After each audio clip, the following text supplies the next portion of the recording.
Good afternoon. It's 2 p.m. on Friday, March 2nd, and welcome to Advancement Live. My name is Andrew Gossen, and I'm here with my co-host, Kim Infanti. We are coming to you from upstate New York, where in what may be the first time ever, both my employer, Cornell University, and Kim's employer, Syracuse University, are both closed with snow days. That happens very rarely in this neck of the world. And we are both operating from our home offices with our home tech infrastructure. So if anything goes horribly amiss, we apologize, but we don't have hardened equipment for doing Advancement Live from home. Higher Ed Live is produced by M. Stoner, a digital-first agency committed to tailored solutions that drive real results. Storytelling helps to educate, inspire, engage, and move our key audiences to action. Michael Stoner's digital storytelling for higher education online course helps institutions reveal and build their brand. Are you interested in learning more? We are tweeting a link shortly with more information about the registration process, and we hope you seize the opportunity to take a look at that excellent resource. M. Stoner, we're so grateful for your sponsorship and facilitating conversations like we're about to have. So Kim, we have two topics on the agenda for today. The first is a recap of what we talked about last time, the Artificial Intelligence and Advancement Conference that happened at Cornell a couple of weeks ago. And then we're going to talk a little bit about Estonia, the digital republic. So to kick things off, 2 weeks ago today, we were sitting around a conference room with 130 other people who were interested in learning about artificial intelligence and advancement, and another 170 online. And you moderated the industry panel that happened after our Artificial Intelligence 101 keynote. What are some of your big takeaways from that day, now that you've had 2 weeks to think about it? 2 weeks. And as we were saying, it's so great that we didn't have this weather 2 weeks ago for the summit. That would have been a disaster in getting 130 folks to Cornell. So thank you to the weather gods for cooperating, and happy snow day, Andrew. Before I answer that, I know yesterday I saw via Twitter that you were down in New York City for a digital roundtable.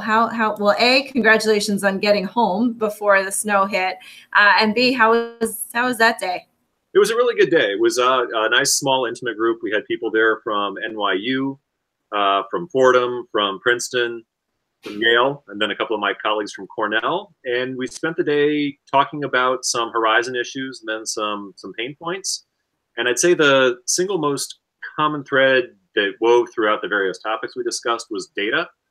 And that resonated a lot with me, since one of the big takeaways from the AI conference was also data. And it seems like data is really coming to the fore as not sort of a nice to have additional add-on to our work, but as a pretty fundamental cornerstone of everything we do and everything that we may be able to do in the next coming years. Well, I think that's one of the big takeaways for me from the panel, in talking with our panelists, Madeline and Andy and Michael, how important it is, especially Michael coming from Scale Funder and now being at his new company, how important it is that if you want to get into all of this new world of AI, you have to have good data that you're measuring, and that you have to have good relationships with your IT folks, and talking a little bit about the conversations that we should be having about what we're capturing so that we know what we're able to do. I think that was really important to stop and not run before we're, ready to really measure that. Would you agree? I do. And one of the sound bites that's really stuck with me from the conference, to the point that I've used it 2 or 3 times a week over the past couple of weeks, is the notion that software is the vehicle, but the data is the fuel. And that if you don't have the fuel, the right type of fuel, you can have the best vehicle in the world, but you're not going to be able to have it take you anywhere you want to go. Yep. And then in reviewing the notes from the workshops we had in the afternoon, I don't remember which one it was, but there was one where they were talking very explicitly about the way in which AI and its association with data may be slightly less public than things like giving days and crowdfunding, in which you can expect that as the vice presidents are going out and doing vice presidential things, they're going to hear from their peers that, oh, Columbia did a giving day, maybe you should too. AI and data may not be quite as public as that. Right. So it may be more incumbent on those of us who get the necessity of this and its increasing importance to kind of force the issue inside of our organizations and try to drive that change internally instead of depending on keeping up with the Joneses thinking. I thought it was terrific, you know, starting with David Schmoys and really having it set the scene for, I know you turned to me while we were just listening to him and saying he is doing exactly what I hoped. And that was really, you know, differentiating between machine learning and artificial intelligence and then big data as well. And those are things that before the conference, I hadn't even really thought about the difference, you know, really dived into the difference between all of those things. And also how AI doesn't necessarily replace the work of humans, but enhances the work of humans versus machine learning, where the machines are just smart enough to do the work themselves.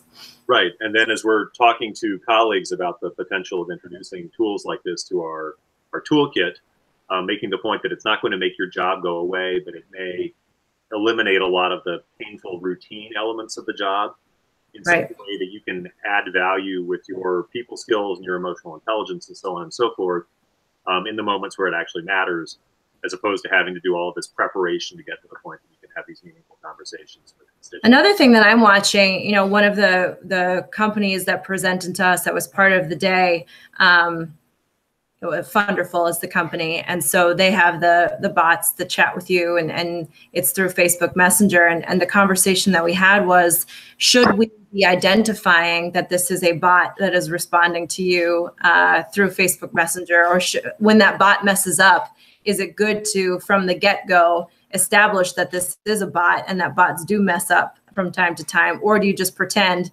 that really it's just a human? And I thought that was an interesting conversation. Yeah, I thought the notion that transparency can solve 80% of your problems before they even start was a good idea, just being candid about the fact that it is a bot. And then in preparing for the roundtable yesterday, I found a stat that suggests that I think it was 60% of Gen Xers or younger in the US have already interacted with bots online, usually in retail contexts. Yep. So I know it's a weird idea to think about in the advancement space, but in terms of people's actual experience out there online, I think it may be less scary and jarring than we think it is. So I don't know. It's just I hadn't anticipated that much experience with it already at this point in time. When we think back, you know, when this was just an idea in your head and applying for funding, do you think, and I know my answer to this after seeing the turnout down at Cornell, do you think this is something that becomes more of a regular, you know, not necessarily saying your team will produce a conference every year, not putting you on the line for that, but, you know, what do you see as the next steps? I think it has to be. I think if we can just keep the conversation going that started a couple of weeks ago. I know that there were people talking about AI at the Drive conference in Seattle that just wrapped up this week. Yep. We're at a point where people are beginning to do some very simple machine learning algorithms that can be aimed at optimizing communications or identifying the next person who's likely to give a 10K gift. And I think having those conversations in a group setting with other people who are interested in the same thing will sort of be crowdsourcing the experimentation with this and identifying things that work and things that don't, and figuring out how to actually deploy some of these approaches in our work, which I think is pretty exciting. It feels like it's inevitable to me that this is a thing that's not going to go away, and that we're going to need more opportunities to talk about this as a group. And whether that's an AI and advancement conference too, or something else, I don't know at this point, but I've got a lot of conviction right now that this is not going away. Truth. I just tweeted with the Higher Ed Live hashtag, which if anyone, we hope that folks are watching while you're home on your snow days or sitting in your offices. If anyone is tuning in, just use that hashtag Higher Ed Live to weigh in if you were part of the conference or if there's anything you have to say on AI. And I just tweeted, Ashley wrote a recap of the summit, and it's great because it has the links. Higher Ed Live, through Higher Ed Live, we were able to broadcast the panel and several other parts of the day. And it also has a link to the Slack channel where there's still been a lot of conversation going post-conference about what we talked that day about. So that is right now out on the Higher Ed Live hashtag if anyone wants to take a peek at that. I thought it was great that, you know, we had note takers in every one of those breakaways in the afternoon and I haven't been able to dive in yet to all of the other sessions, but I think it's awesome that we had folks gathering everything that was being said. And I know the note taker in my room was typing furiously. So it's great that we had that to capture. Yeah, I think that's going to be really useful as we move forward. I was amazed at how many teams emerged in multiple workshops as I was cleaning them all up for distribution. But at the same time, there's a lot of really good thought-provoking stuff on in there. And I'm glad we're able to capture it. And anybody who's interested in taking a look at that, that is not exclusive to people who were there. So we'd be happy to share, and you can ping Kim or me, and we'll make sure it gets in your hands. So the topic of Estonia came up during the day quite a few times, and I know you used this article that we're going to transition into in just a little bit as part of pre-reading for one of your team's retreats. I tweeted yesterday or today that we were doing Higher Ed Live and talking about Estonia, and that's not the first topic that one might think of as a topic for Advancement Live. How'd you come across this article? And then we'll dive into what it says, because it is mind-blowing. Yeah, I was actually introduced to it by somebody over the winter holidays, and she works actually in sort of higher ed communications consulting, and said that she thought I ought to read it. And about 20 minutes later, I was sitting there and I was like, oh my God, I don't think big enough. I tend to think that I try to push the envelope, but boy, Estonia is pushing the envelope in a serious way on a countrywide scale. Yeah. That was what got me excited about it. And then programming it for the team planning retreat, on one level, it has nothing to do directly with higher ed advancement, but in terms of a really ambitious attempt to think about what a fully evolved and integrated digital ecostructure could do, or ecosystem could do, on a national level, it was pretty mind-blowing. So yeah, we went out and read it, and I initially said it in jest, but more and more frequently we're actually asking each other, so what would Estonia do in this? But that's a good way to step back and think about the big picture, and realize that maybe some of the things that we perceive to be non-negotiable structural barriers could be actually moved if we thought about it in the right way. So this was a piece in the New Yorker, and we've also tweeted the link. I know you did from the Higher Ed Live Twitter handle right before our episode started. So this was a piece in the New Yorker right around the holidays, was it? It was December. December 2017, yes. So it talks about how Estonia has created e-Estonia, which is taking who they are and turning themselves entirely into this digital society. And one thing that I took away from, and I know many of our colleagues in alumni engagement and advancement can relate to this, that Estonia has this once only policy, that if a resident of Estonia puts in their information, they do it once and once only, and then it lives in this e-Estonia environment. And how beautiful would that be if for our constituents, for our alumni, for, whether it's from giving to class notes to anything that we really touch our constituents in that realm, how great would it be if it was a once only policy like Estonia? That really stuck out to me. Absolutely. And then there's an associated point with that, which is that you only ever enter the data once, and then the system can pull it in from wherever it lives to accomplish whatever it is you're accomplishing on the spot. They've got a digital identity solution that is universally applied, and that's a sort of identity card with a chip in it that you can use to prove that it's you wherever you are, be it at a transaction, you're buying a car, you're buying real estate, you're at a doctor's office. And that's the chip that lets the system pull in all the data from the relevant places and assemble it into whatever you need at that point in time. So that's sort of got me thinking now about how archaic and painful most of the digital identities that we ask our audiences to use when they interact with us are. Yep. And it's not just that it's painful in the sense that, for us anyway, at Cornell, we've got the NetID identity, but then up until this year, if you wanted to vote in the alumni trustee election, you had to have a unique identifier and password from the election vendor that you had to use. And then we wonder why people ultimately decide that it's not worth the headache of interacting with us. And it seems like we put so many barriers between them and what we want them to do, that this is at least partially a self-inflicted wound. And the thing about Estonia is that everything talks. How beautiful would it be if in our institutions, everything talked, so that our system where we're making gifts online knows, so that the telephone caller or whatever you call it at your institution knows that you just made a gift online, and these systems are actually integrated. And that's, Estonia. One piece in the article was about, you hop into the ambulance with your chest pains and they immediately have all of your information and the medication that you're on and what might interact. And I think, hearing you talk about this, my first thought was, well, what about the security?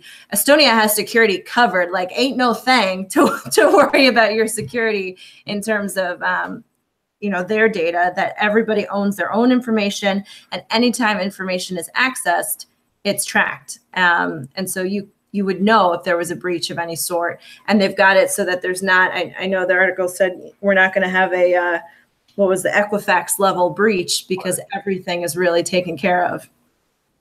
And it's interesting how they made a national level decision that having an integrated and easy digital infrastructure is actually a competitive advantage.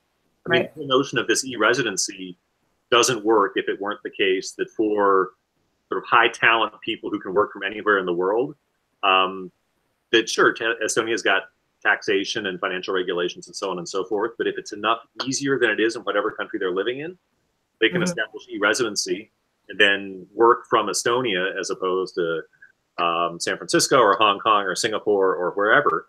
But that required the whole system to agree that this is a positive value and work together to make it happen. Then you apply that to universities and the data silos and the fact that the admissions folks don't always want to talk to the student and campus life folks. And then there's this whole politics about transferring information to the alumni office and the advancement office and FERPA and HIPAA and all these regulations.